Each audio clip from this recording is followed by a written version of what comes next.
Hi, and welcome back to the Mortgage Broker broadcast. My guest this week is David Coleman from Positive Lending. And the reason why I wanted to get David onto the podcast or Dave onto the podcast was really just to, yes, we're going to have a chat about positive lending and we're going to talk about his position there. But fundamentally, what I want to talk about is social media, specifically his LinkedIn profile, about what he does with his LinkedIn profile, how he does it. And yeah, and really look at it's very much about getting his personality out there. So it's not just all business related. He doesn't apologize for publishing personal posts. It's very much about the personal posts, so we get to know him. And that's really why I wanted to get him to the podcast to talk about that and just to explain a little bit more and get to know him a little bit more from what we don't know already from his social media. So yeah, let's just get him onto the podcast. So welcome to the podcast, Dave. How are you? I'm very well, thank you. Thank you. And thanks for having us. No problem. I'm looking forward to recording this podcast and getting to know you a lot more than what I've seen on your social media. Hopefully, dissecting that a little bit, Dave, and sort of peeling it back and sort of see what sort of goes on behind those posts and just getting to know you a little bit more. Because I think it's, I always enjoy sort of speaking to people that I've not spoken to before or had any conversation with, and no preconceived ideas, no hidden agendas or anything like that. It's just a case of let's just get on and just get it recorded. So yeah, no, I'm looking forward to hearing all about you, and we'll talk about your posts and your social media, and obviously what you do in your day job as well. We'll have a quick chat about that. But Yeah, so absolutely. yeah, first of all, do you want to sort of just do an introduction about who you are and a bit of background in financial services? Yeah, perfect. Thank you. So, Dave Coleman, David Coleman officially, but Dave Coleman, head of sales at Positive Lending. Recently promoted at the beginning of this year. Been with Positive for about 4.5 years now. Absolutely love my job. Absolutely love the industry we work in. Prior to that, I was out of the financial services for quite a while, actually, doing different bits and bobs, but nothing has had the draw or the enjoyment I get out of doing what I do now. So, yeah, thoroughly enjoy what I do. Good. I think if you've been there for such a period of time and you display your enjoyment out on social media, I think it's fair to say that you do enjoy doing what you're doing. There's no hidden thing with that, Dave. Clearly, you do. It's all right. It's easy to say. You talk to people where, oh yeah, I love what I do, but you can just see in the face with gritted teeth that you don't really enjoy doing what you're doing. You're just lying and trying to I, I genuinely do. hide it. I've posted about it before on LinkedIn saying about Sunday night dread or Monday morning dread, and that just has never been that. I love every day is a different day. Every day presents different opportunities, different challenges. But every week, I look forward to getting stuck in and what's it going to bring and what I'm going to be up to and who am I going to be seeing and what events am I attending and all that kind of stuff that makes the job enjoyable. No, definitely, and it is like that. The Sunday dread is something that came up on a podcast with one of the advisors, like a mortgage broker, recently, where they realised they had to do something when they were sat there Sunday evening with their head in their hands, just thinking, "Oh, can I really go back to that next week?" So, and kind of got that Monday morning feeling of getting up when that alarm goes off, and yeah, it's not a nice feeling, and it's good to enjoy doing what you're doing. You spend a lot of time in your work, so it's if you can, it's good to enjoy it. Definitely. I think, like you say, you enjoy doing what you're doing. We've had sort of 4.5 years at Positive and sort of progress your way through that. So it must be I know you're not going to say on the podcast they're not a great firm to work for, but they must be a good firm to work with and Yeah, they are. a They're good definitely. I culture. mean, I think I've got a really good relationship with the owner, Paul McGonigal. We've got a really good team internally. I like what the business is about, our proposition, and what we offer out to intermediaries in the market. And because we cover so many solutions and products, the job never gets boring because you're always learning something new. There's always something new to talk about, and yeah, just keeps you busy. So yeah, it's good. And you're now on open work. Well, you're on open work panel, so that's good for us in terms of having a Absolutely. working relationship as well. Yeah, totally. Yeah, I mean, I think we support the majority of the networks in the industry, um, and we get good traction, and everything we do within the business, which has been the same since the day I started, really, is all about education and awareness. We're on panel with Open Work and the other networks, etc. And it's not beating the drum about this is positive and this is what we can do for you. It's about helping brokers, intermediaries in the market understand the opportunities and actually where the products that we can support them with come into play. I think that, yeah, exactly. I think it's just having as a mortgage broker right now in the industry, and it's going to be even more so. It's just having options for that client, and the more options you can, more places you can turn to help place that case and help with that particular client, shall we say? Then it just makes your life a little bit easier, and it's just about relationships, isn't it? I think that's the big thing. You're very keen on the relationships you have with the brokers. It's not just well, this is positive, this is what we do. It's very much about the relationship you have with the people out there. Absolutely, yeah. Well, I think if you've got a relationship with a client, good broker, etc. I'll go in and at the hour, the meeting might be booked in for an hour, but a good 40 minutes of that, half an hour, 40 minutes is sitting down and chewing the fat and catching up with everything and knowing about each other and what's going on. The rest of it, the business part, almost falls in at the back end. But that's the value, because I think you could go to a meeting and sit down and talk criteria to someone and talk at them, for half hour, 45 minutes, an hour, and actually walk away with no value being given or the broker not provided anything. Once you get to know people and build relationships, well, that's where business actually starts to take place.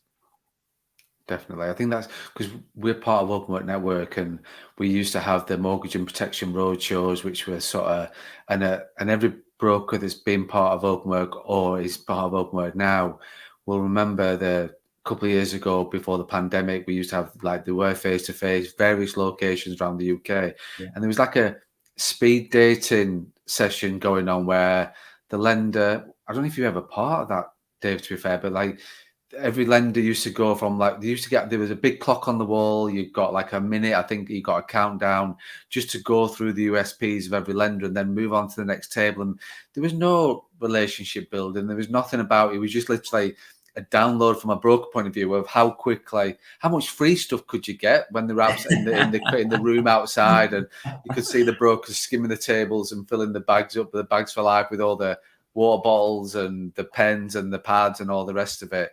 But and I get that's why that had a place then. But then now, for me, it's just about the relationship. It's about building that relationship. So then I know, like we did recently as a firm, we've got a particular case. It's like I reached out to you. We did like the local account manager BDM, and that's what you need. That's the relationship you need. Actually, I've got this situation. You're not throwing it out there and sort of to the wall of like the BCC email of this is my criteria, send it all out to all my BDMs and then find out who's going to come back and do it. So do you still find people do that?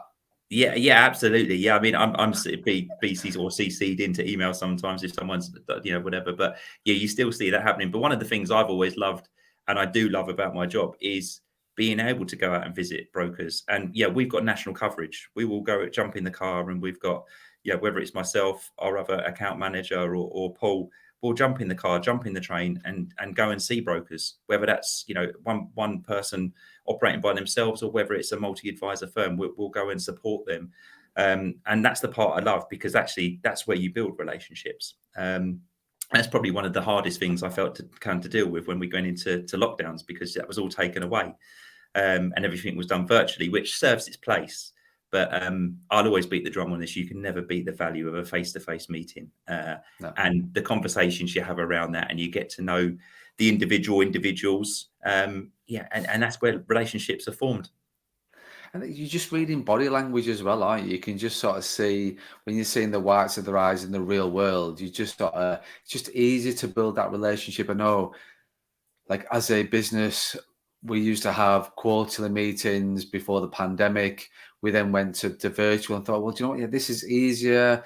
But then we've had our first one at the start of the year for the quarter one, which is the first one we've had back face to face. And every single person, every single broker in the firm has said, oh, we missed that. We have missed those sorts of things. And I, to be fair, it's easy. Like it's easy to do. Just think, right, we'll book a meeting, click that. There's a link. We're all sat in these little boxes, and it's just you don't get that feel. Like you don't get those sort of personalities. People are too scared to speak. People are scared to speak up. So I just think you can't beat that. Like you said, just get out there and see the brokers, meet the team, like from my point of view, and just get those people together and read the body language, because you can just tell so much from what they're not saying, from what they are saying. And I think if you're in a virtual world, you don't always, if you've got a group of 20 people in a meeting, you're never going to see everybody. You're going to be watching you're either watching a black dot at the top of your laptop or your top of your PC, and you're not really watching what the other person's looking, or how they're sort of, you can see how they're feeling. So, but yeah, I think sorry, yeah, I think it's so true. It's that when you're in a team environment like that, you know, regardless of the situation, then you bounce off each other, you talk to each other, you understand what you're doing at the moment, what they're doing at the moment, and where that's relative, and also all of a sudden, them conversations start flowing. You just don't get that on a virtual basis. No, exactly. No, you don't, and I think because. And that leads us nicely into, because we're going to talk about your social media, and particularly your LinkedIn post that you do, because that was the whole thing of what I wanted to talk to you about in terms of, and like I say, it does lead in nicely about personalities, because you are very pro on your social media of getting your personality out there as well. You don't hide away, you're not shy away, you don't apologize for stuff that you put onto your social media, which is very refreshing. You don't start with like I saw somebody posted the other day, I think it was Marcus, put on something about why are people apologizing to be, the first thing to do is apologize about posting something personal.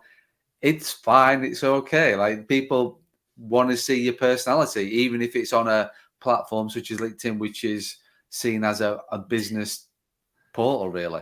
Business, yeah, no, exactly. You know, I think that the LinkedIn really kicked in for me properly during the lockdowns, because meetings were taken away from us, and we had to communicate with our brokers, which we wanted to do, and we wanted to support the networks.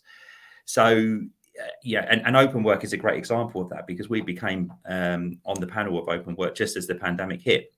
So all the road shows were obviously halted. Everyone was locked up. All of that was taken away. And there's little old me phoning up going, "Hi, I'm Dave from Positive." And everyone's going, "Who are Positive? Why are you calling me?" Because no one was really aware of it. And obviously everyone had other things on their mind at that time. So using LinkedIn to present my presence and who I am, because I'm pretty much an open book. You know, I think you've probably seen that. Just allowed me to get my personality across and who I am. And you know, you can do a personal post and relate it to work or link it back to work. But what I did find out very quickly is you put in a professional post up, a work post, and the interaction and take up on it is a lot less than if you put yourself up with, you know, your dog or something like that. You're going to get a lot more interest. But what's really interesting is that it really helped get me in front of people that I'd never spoken to before, or wasn't even aware we were supporting, because obviously it was a brand new relationship. And also, I'd say, yeah, every week I get a handful of brokers messaging me saying, "We've never spoken before, but I've seen you on here. Can you help me out?" And it opens that door in those conversations, and that's what it's all about. No, definitely. And I think these, because you put on there your interests, what you've been doing, obviously for your family life,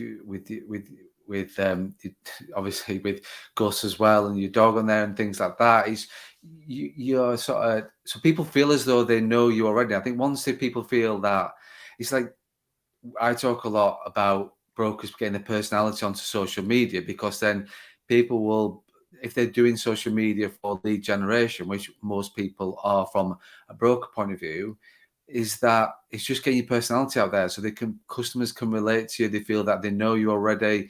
All you're doing is building that rapport and trust. So, like I say, we know about Henry, we know about Gus. Do you know, it's like we don't, and I know about that, but without even having any conversation with you before, which is great, which is absolutely sort of amazing. And you wear your heart on your sleeve in that domain, which is great, and obviously working for you.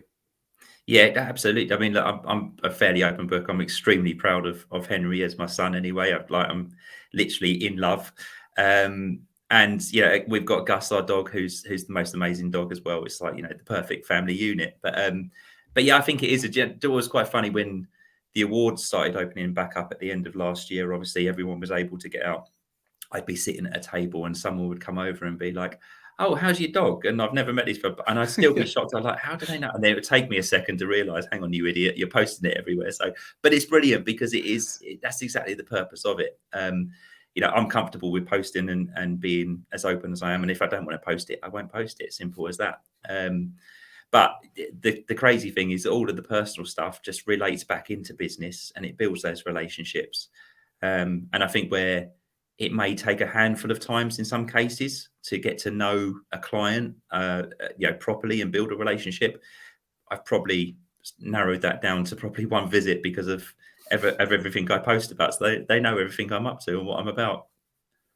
But at the same time, the posts relate to work and business, and you're still getting across that you're very professional. You love what you do. You love the culture of the firm that you're part of and stuff like that. So it's not as though you're sort of posting about non-meaningful stuff about yourself. Do you know what I mean? It is related to, and I think as that sort of like, how long have you been on LinkedIn? Or you've seen LinkedIn as a focus to this during the pandemic. How has your sort of you've seen it grow over the past couple of years then, Dave, in terms of your Yeah, I LinkedIn mean, I presence? think, I was probably on it, well, a good few years before I started using it occasionally when I joined Positive, but not really too much. Again, was naive, probably didn't realize the power that it could actually attract, for your personal and business use.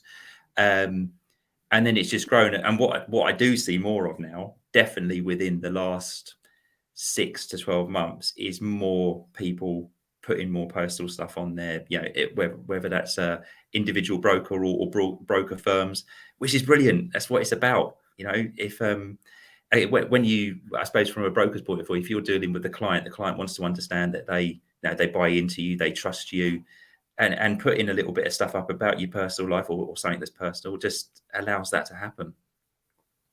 Without the scare, the fear of LinkedIn police coming knocking on your door. I welcome them. I mean, I still get slightly prompted my post today because every now and again it's becoming less, which is good. But actually, every now and again, I'll get an inbox or someone will comment something. Some Neanderthal will come out of the woodwork and start doing something. But do you know what? When they start commenting on posts that I've put up, I actually kill them with kindness, because the more they comment, the more they do. Actually, it just drives the post further and further. They don't seem to realise Exactly. that. So yeah, and if I get an inbox, it's either ignore or kill them with kindness. So, And that's a good thing, and you have to be that way, don't you? I think it's either I'm with you on.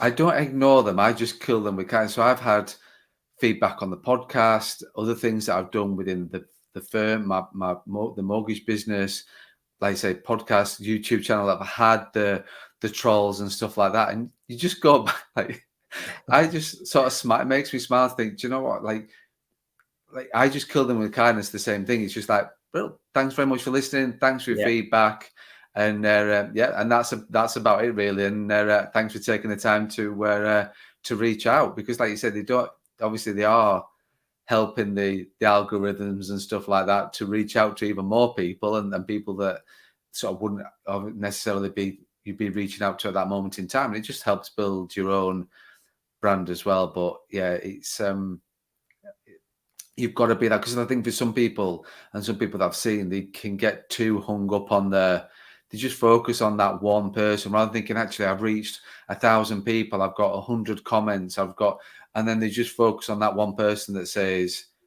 you're an idiot on there or something like that, which I'm probably going to get now. We're going to get a comment on we post this on LinkedIn. I'm going to get some comments saying, yeah, you're an idiot, Craig. Well, that's fine. Thanks for listening. Yeah, no, but bring them on. But I think that's why people start posts with apologetic, beginnings and intros, and people are scared because there are keyboard warriors out there that will go to town on them, and that's what people need. They're keyboard warriors. They're not brave.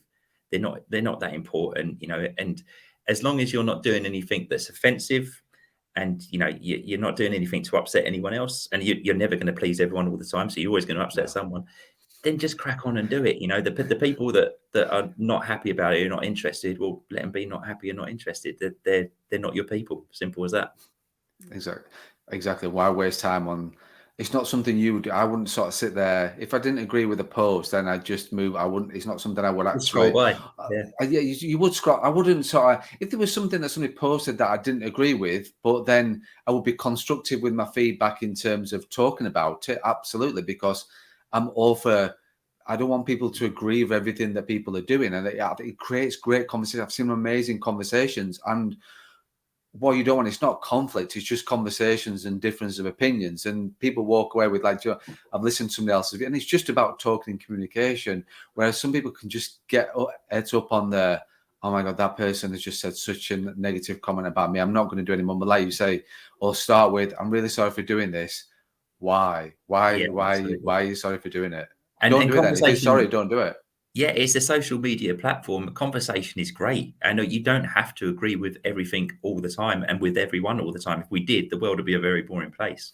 But there's a difference between someone, I suppose, just being argumentative or being rude, and that kind of stuff, to someone having a conversation. But yeah, I welcome conversations and challenging. If someone wants to challenge something you said, brilliant. Let's have a conversation about it. Exactly, and like they say, it's good to like spark that conversation. If that's all you've done is by putting that post on LinkedIn, sparked a conversation that you wouldn't normally have had. Well, is that not good? Is that not good communication? Is that not good to have that communication, to have that conversation? And you tend to find that you build strong relationships with individuals that you won't agree with. These like these owners of firms that do things very differently. And I put posts on and done videos about things like recruiting experience only, and those things. And then I've had firms reach out. It's like, we do that, which it's fine if that's what you do. It's Yeah, absolutely fine. I'm just telling you, you're missing out on a huge amount of talent, a talent pool out there that want to get into the industry. But that's what you do. That's fine. I don't do that. That's fine. I'm not saying there's no right and wrong. It's just a case of that's what you do and how you do it. And it's the same for you in terms of what you do. yeah, absolutely. Yeah, I mean, I always say when I go to my meetings that there's no hard sell for positive as such. I'm here to talk about what we do, but in general basis, and how that works for you and the opportunities. If I've done my job well, then you'll pick up the phone the next time you get a deal that fits within what we've been talking about. If I haven't done my job well, I won't hear from you. Simple as that. Um, and I think that's it. And it's everyone's got a different way of working. Everyone's got their own opinions. But if you can have a conversation around it, well, opinions are there to be changed, aren't they? Yeah, definitely. Definitely. So going off on a tangent, did you do any DJing party kind of thing going on during lockdown that you streamed online or anything like that? Or is your DJing purely for your ears only?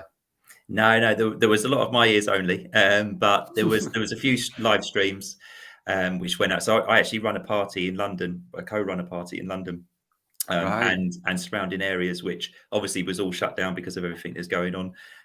But we've started those back up again, which is good. But yeah, there was a few live streams, which was really cool to do. Everyone was stuck at home, weren't they? Just like bored and needed stuff to do, and a good opportunity to play to an audience rather than sort of me and my partner and Gus.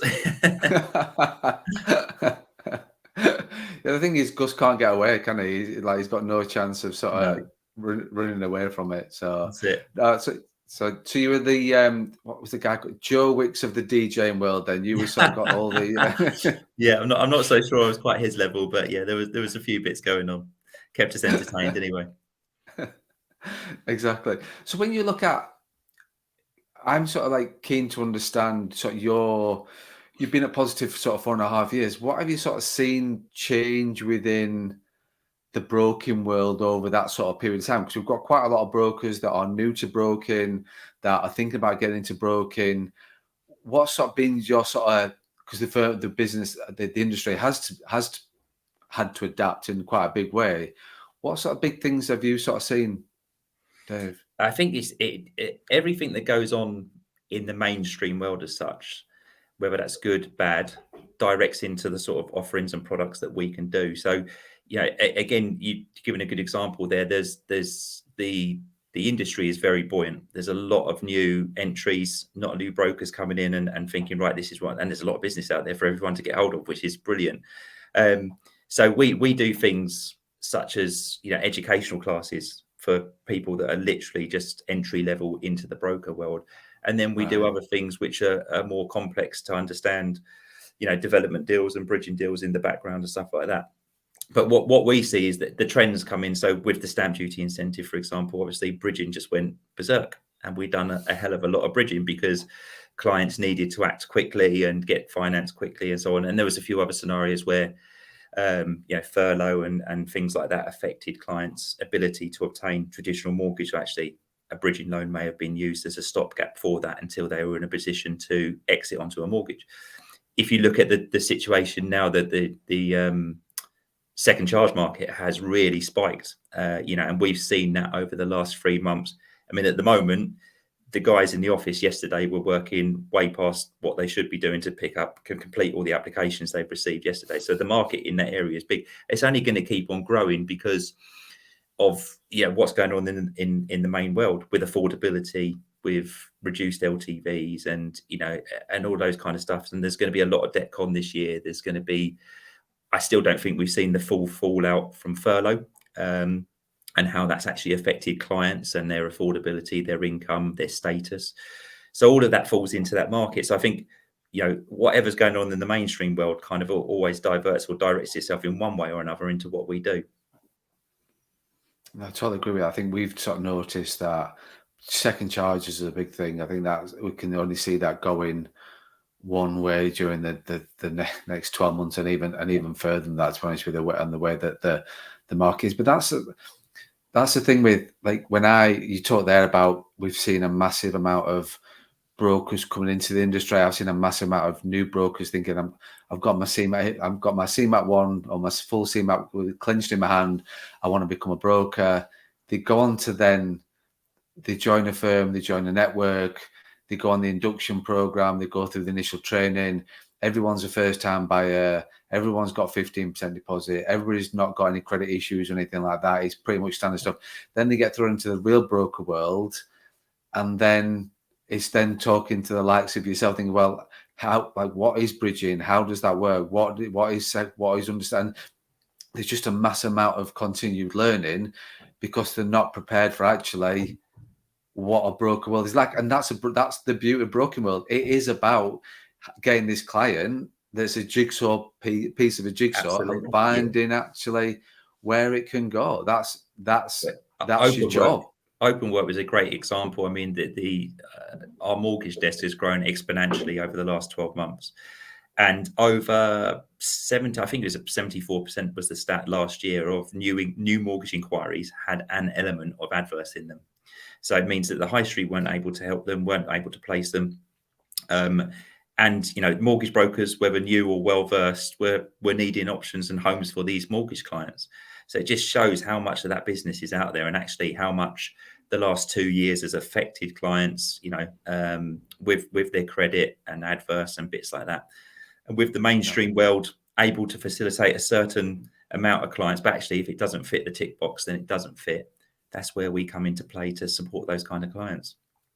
I think that, again, it's just understanding that that's your role as a broker to try and find those. Like I said, if everybody got 15% deposit and squeaky clean and fitted the mainstream, they wouldn't be the brokers as we are now. I always say when I'm talking about second charges, I was like, let's be honest, your client's not going to pick up the phone and go, I want a second charge. They're going to go, I want 50,000, I want 100,000, and it's your job to find the solution. You're the wizard. You're going to put the pieces together, and that's where you dictate where it goes. So can it go to the mainstream? Can it go with the first charge lender? If no, then do you look at a second charge, and so on? Or you find the solution for that client, because they don't know what the solution is. They just know what they want. No, definitely. And so going back to you, I know I've thrown a few curveballs in there because we went from you and your social media profile to a little bit about positive, and we talked a little bit before recording, because as you there is no agenda, and it's just a way the conversation is going and things like that. And I think it was important to understand a little bit about positive and it's not just talking about you and your social media. But I want to go back to that a little bit. with now. Are you on any other platforms, David? Is LinkedIn your place with your personal and your obviously your business sort of profile from that point of view? Yes, I'm on Facebook. I'm on Instagram. I've got a work Twitter account which I use just purely for work because I've never really got into Twitter, to be honest with you. I don't Facebook think is anybody. I don't know no, anybody that has. I don't. it It's just not sort of like. I think Twitter is all about posting memes. If you're good at memes, you can post on Twitter and you'll probably get a good following. But I use it just for a bit of a presence on there for the business, really. Facebook is more friends, although a lot of my friends obviously working are on LinkedIn as well now.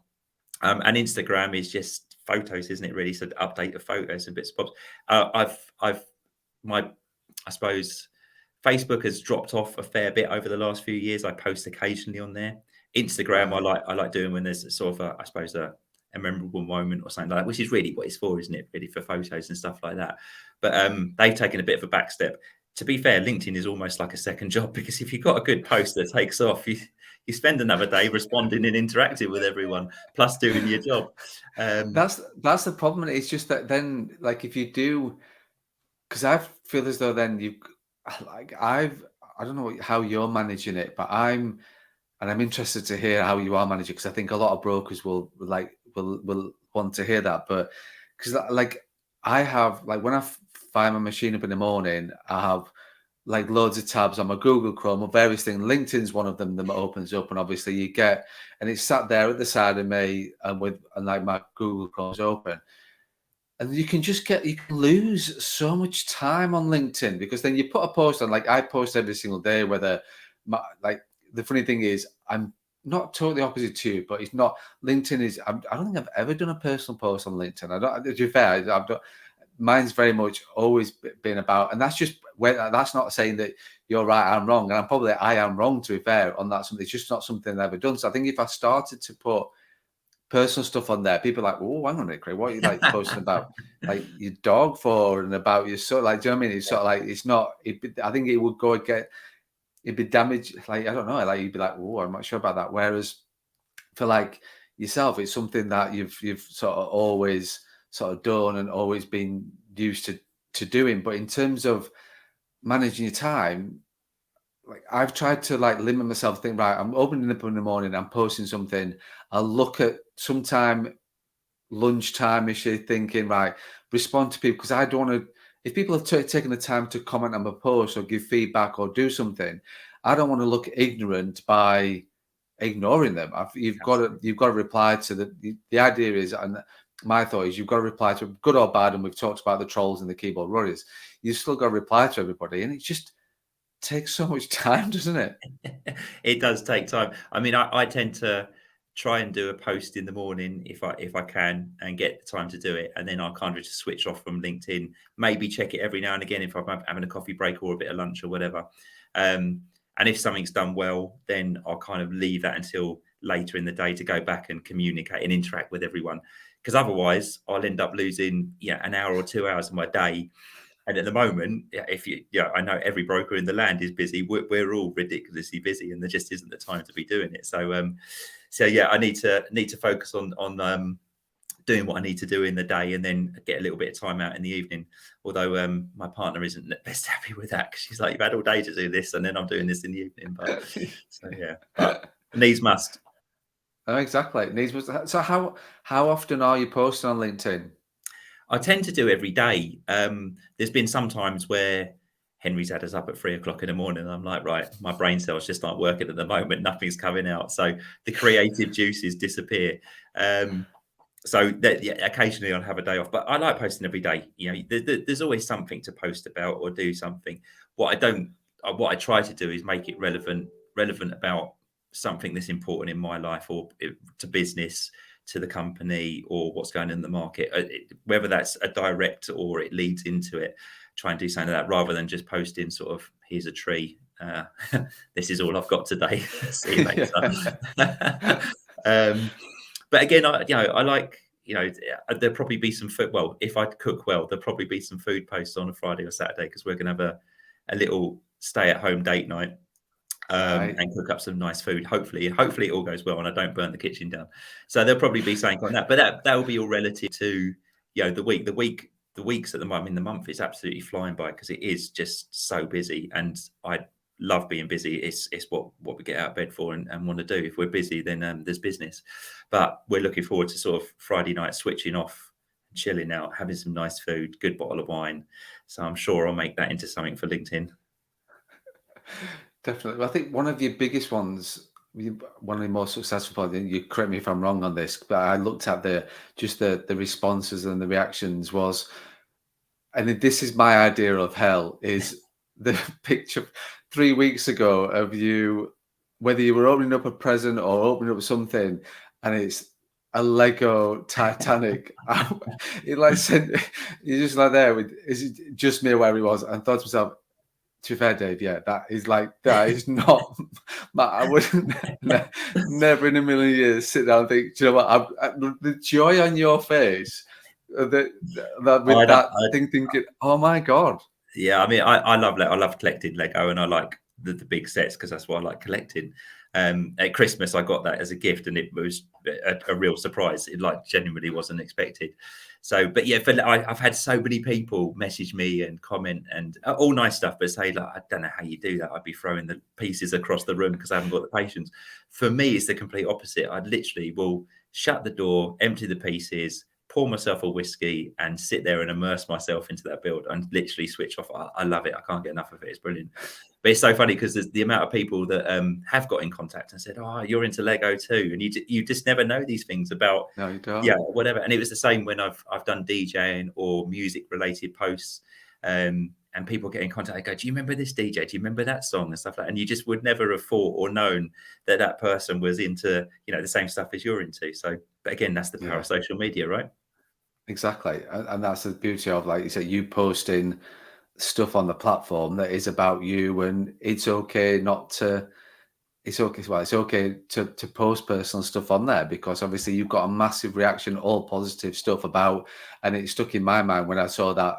It was something that I was like probably scrolling through, and it did stop. And I thought I need to read what he's actually saying about this particular post because it's just, and it probably, I don't know. I've just never. Don't get me wrong. I had Lego. I've had my son. Like he was okay with Lego, and the one thing that relates to me about Lego, and hear me out on this, to do with work is process. It's like it's just a process, and that's the thing is with me is it's like I can't. When I was a broker, I could never. I always struggled to take over. Just so if somebody said to me, "I've seen that client before. Here's the fact find. Can you just revisit it?" And yeah, they need signing up. Like, oh no, I can't do step 10 because I've not done step 1 yet. Kind of, Yeah. and that's the thing with, if somebody gave me a half completed Lego, I would be more focusing on what bit they've missed out and maybe a piece they've not put in than actually. So I've got to see that through. And what's your? Can somebody give you? Could they give you that Titanic that's had the bottom, the hull put together by them, and then they hand it over you to then pick up from there? Could you do that? They could, but I wouldn't be very happy. I want to be part of the full project from start to finish. But yeah, I guess it is. I mean, it's just. I mean, the Titanic came in 3 different boxes, and it actually breaks down into 3 different parts, so you can transport it and whatever else. Is this life size? Is this Titanic actually life size? I mean, I built it, and I'm now thinking, where the hell is it going to go? It is so big. And I've got a lot of other stuff, which is we're hopefully getting our house renovated in the next few months, which we've been trying to get organised for one reason or another, but hopefully we've got it locked in. And it's a complete refurb, which is kind of why we bought the house. So I'm trying to plan in where I can put all my Lego. I'm being forced maybe into an office down the bottom of the garden, but I want it all to be in the house. I'm just thinking that you're actually now having to build an extension for the Titanic. Just for the Lego, yeah, that's it. Yeah. Plus, I've got to get the deck set up somewhere. Yeah, oh yeah, that's true. Yeah, definitely. It's going to be, if it's a garden office, it's going to be quite a tidy and quite a big garden office, I'm going to say. It's going to be another house, I think, by the size of it. Definitely. Dave, like we've gone on for like such a and got on a tangent which I expected. I've got to know you a lot more than what I did when I first met you, even though I do follow you on and we are connected on LinkedIn and you do post your personal stuff.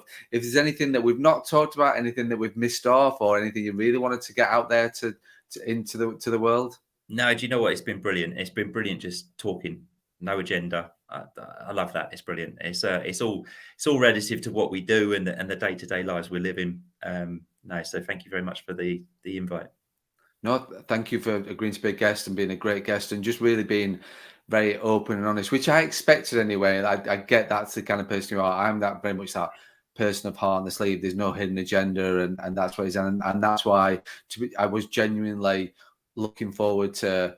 And honestly, I was genuinely looking forward to recording this and just sitting down and talking through and just getting to know you a bit more and putting a bit more life behind the from the post, which we already feel as though we know you and Henry and Gus and a little bit about your partner. We don't get to Yeah. see her much. There's a few bits on there, so I'm sure she like there seems to be the rankings going on. I'm joking. I'm clearly not going to put that No, rankings out there. she's the one saying to me, "Don't put my photo up on social media." I mean, she's got her own social media platform, but yeah, she gets a bit shy about it. Brilliant. Thanks very much for your time, mate, yet again, and thanks very much for your honesty and just going with the non-agenda approach and just being open and honest. I really appreciate it. No, likewise, it's been really good. Cheers, Craig.